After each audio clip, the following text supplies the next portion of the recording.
If you're thinking about getting started in real estate in 2025, it might be a really good time. We have interest rates cutting now, and you also have low levels of supply when it comes to housing, but more importantly, you have so many incentives in place, whether it's tax cuts, government incentives for first home buyers, and everything in between. Right now might be a good time to start thinking about how you build your portfolio in real estate. So I'm going to show you exactly how I would start if I'm starting from zero.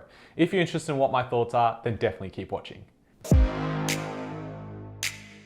Hey guys, my name's Ravi and welcome back to Personal Finance with Ravi Sharma. If you're new here, smash that subscribe button because I talk about real estate, personal development, and all things financial freedom.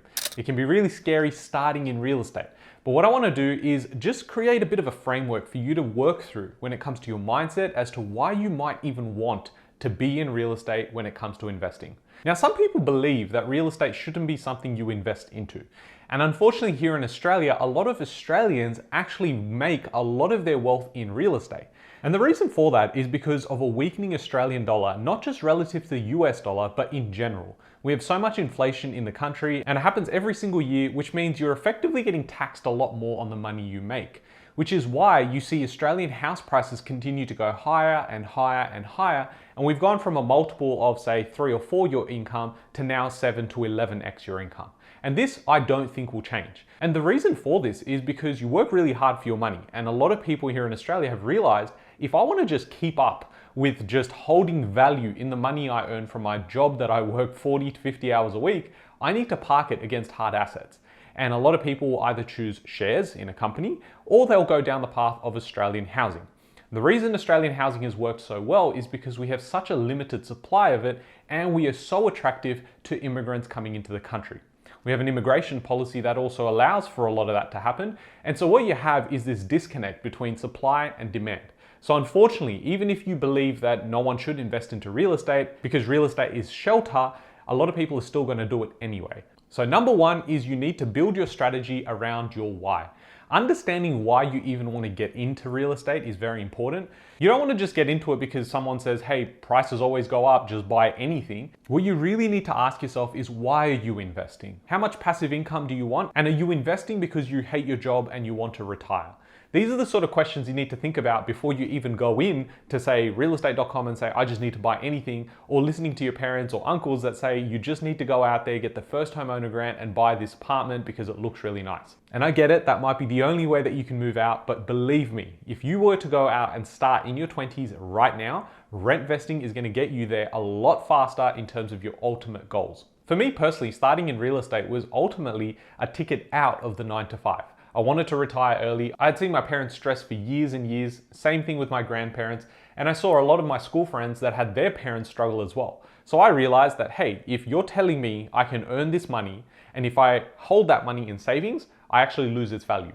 And if I want to go and ultimately buy my home one day, which is what everyone's goal probably is that if I want to go and buy that home, I'm not going to be able to get there by simply saving my money. And so I'm going to go out there and invest it. And for me, I chose real estate and I understood that if I can use leverage, I can use the equity from one property to go and buy another property and ultimately grow a portfolio that's going to allow me the passive income to then ultimately retire. And that's what I started with when I was 21. That was the mindset I had. Now fast forward and I'm almost 33 and I realized that it's all about creating choice and freedom. That is what the ultimate goal is. Create the freedom so you can choose what you are passionate about and do that for the rest of your life. If you can go and be passionate about something that can allow people to grow and it provides value to a lot of people, that is when you found the ultimate goal, because you're helping people on repeat and you get to do what you want every single day. Now, step 2 is creating the acquisition plan. So this is going to be different to your strategy. Your strategy is the overarching, the macro, which is, why do I want to even invest in real estate? Is it the only asset I'm going to invest into? And if it is, how do I go about it? And that's where the acquisition plan comes in. This is where you want to start thinking about what structures am I investing into? So is it through my SMSF, so my self-managed super fund? Is it through a trust? Is it in my personal name? Am I doing it by myself? Do I have a partner? Do I have a friend? Do I do it with parents? This is where you're starting to figure out structures and the foundation for how you go about this.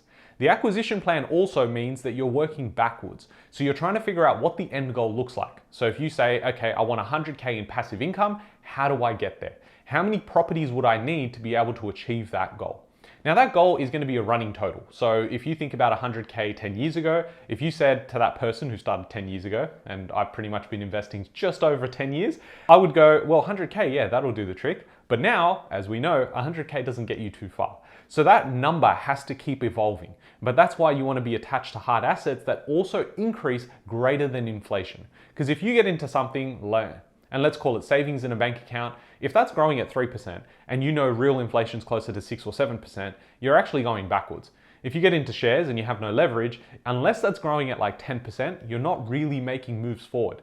The reason I like real estate is because even if the asset grows by say 6% that year, I'm actually making a lot more on my money. The reason why that is the case is because when I go to buy a property, I only put in a 10% deposit down or 20%. And that means on a 500K property, I'm putting maybe 50 to 100K in as a deposit.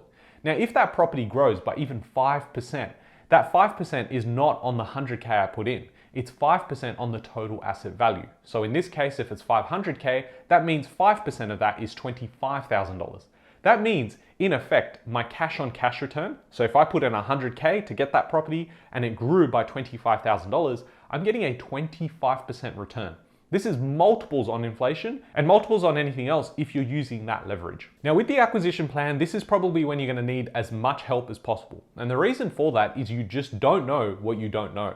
I remember when I started investing in real estate, I said, well, okay, I'm sure I just buy 10 properties and I hope for the best. I don't know what my finances look like. I don't know if I can get financing. And what does it actually look like? Because what we have as humans is this bias in our mind. If we haven't seen those prices, our mind can't rationalize that it can even happen. Think about the guy that bought a house for $80,000 30 years ago. If you told that same guy, and let's call him Fred for now, you told Fred, hey, your $80,000 property today in 30 years time will be worth $2 million. He probably would have laughed in your face and said, I don't think so. And that belief is what stops a lot of people from thinking bigger.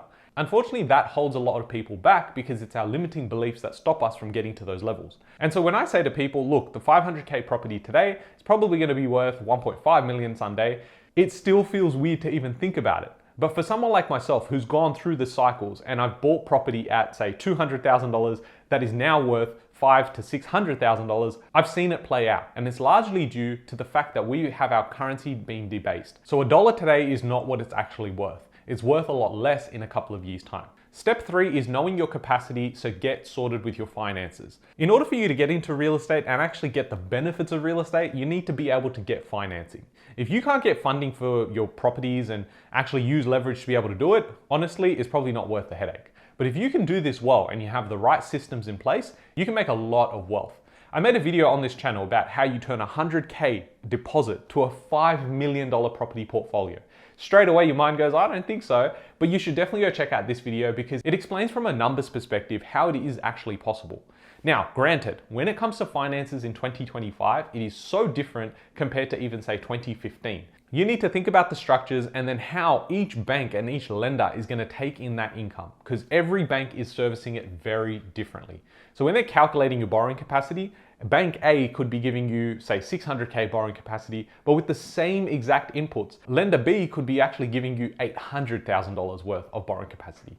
This is where you need a finance expert. You need to get a mortgage broker. I'm going to leave a link in the description box below with who 90% of our clients trust right now. They're purely investment focused, which means they know exactly which lenders to go to if you're self-employed, if you have multiple streams of income, or you have a bunch of property that you need to refinance and get equity out. They are the people you need to talk to, so definitely go hit them up for a free call. Now that you've got your finances in place, you know your macro and your micro why and acquisition plan, now it's time to execute, and you need to execute with speed.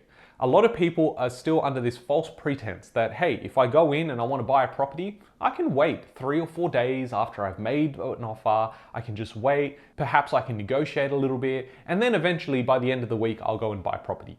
Now, this is how I started. And I remember it was actually a really good time back then because I could put offers on a couple of properties. I could wait a week, go back and forth, and just pretty much ghost the agent before I actually had to make a decision. Now, fast forward into 2025, you need to be equipped with all of your numbers, you need to be pre-approved, and you need to know what number you're prepared to pay, and you need to move at speed. If you're not confident in this process, you are going to get obliterated. And if you're in an area where you can wait a couple of days and it's all fine, you probably have to question how much demand is in there and if it's actually a good area to invest in anyway. If it's got no momentum in 2025, there's probably good reason as to why it doesn't. So you need to ask those questions and you need to do deep data research. Now, fortunately, you might be someone who really likes numbers, but that's only part of the puzzle. You can go out there, do courses, you can go and read books and you say, okay, I know exactly what the numbers need to look like. I've got regression analysis and I say, okay, this is the perfect market at this perfect price point for me to be able to get into. Well, guess what? It's a real market. It's a live market, which means what happens with numbers in a textbook don't actually translate into the real world. What I mean by that is you could see all of this data online, you could dissect it any way you want, and then you realize that a lot of it's outdated by about 3 months. And if you're in an area that is supposed to have been perfect, chances are that market's already started to move. And now you're competing with other people, and other people have emotions, which means while you can rationalize certain numbers, there are other people willing to pay way above because they might be missing out on a lot of property, emotions kick in and say, okay, I don't really care. If I'm paying 20K above market value, I'm happy to go ahead.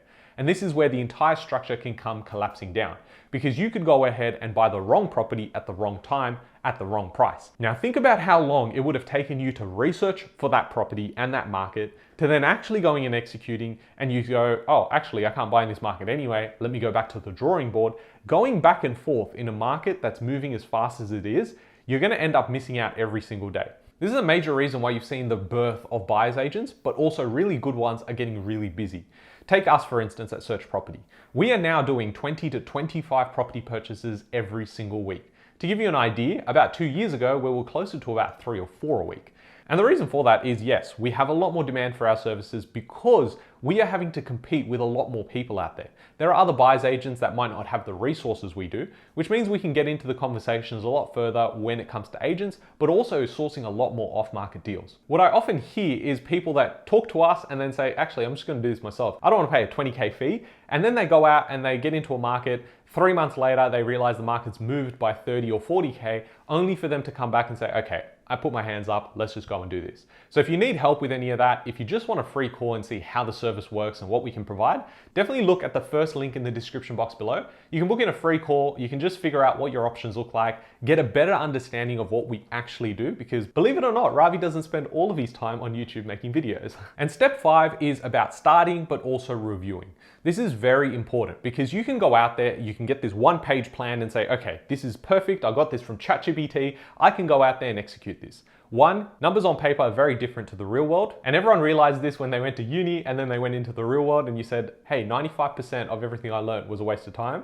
But anyways, I digress. And no, I'm not giving hate to anyone that went to uni. I did as well. And unfortunately, I think I've wasted a lot of time. But I did build a lot of connections, which is cool. Now, the part that I want to emphasize is review, because your strategy needs to be robust and versatile. So I know that we're sitting here and saying, how do I start from scratch? Maybe I've bought my first property. How do I get to 10 properties? You need to have a plan that needs to be reviewed every single time. I'm saying every 3 months, you need to be reviewing that. You need to be looking at your numbers. You need to see how much your property is worth and what your next moves look like. Because banks are constantly changing their policies. And now with interest rates being cut, you might be in a position where you're like, I'm just short of being able to purchase again, to now going, actually, I can purchase again.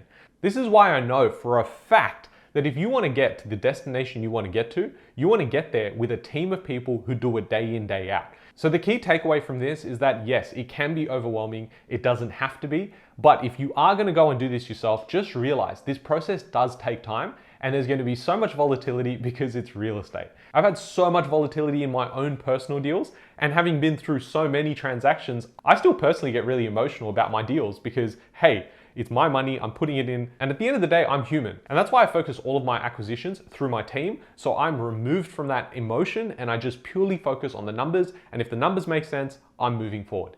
You need to move with speed and clarity. So if you have enjoyed this video and you've taken any value from it, smash that subscribe button because we're trying to get this community past 100K. I'm not sure when you're watching this, but if we passed 100, that'd be awesome. I think right now is a fantastic time for you to get educated and start making some moves because the world is changing and it's moving faster than anyone's expected. So if this is the video that prompts you to do it, amazing. I'd appreciate if you share the video with someone else so they can make the same changes in their life as well. Hope you guys have enjoyed this one. I'll catch you guys in the next one. Thanks, guys.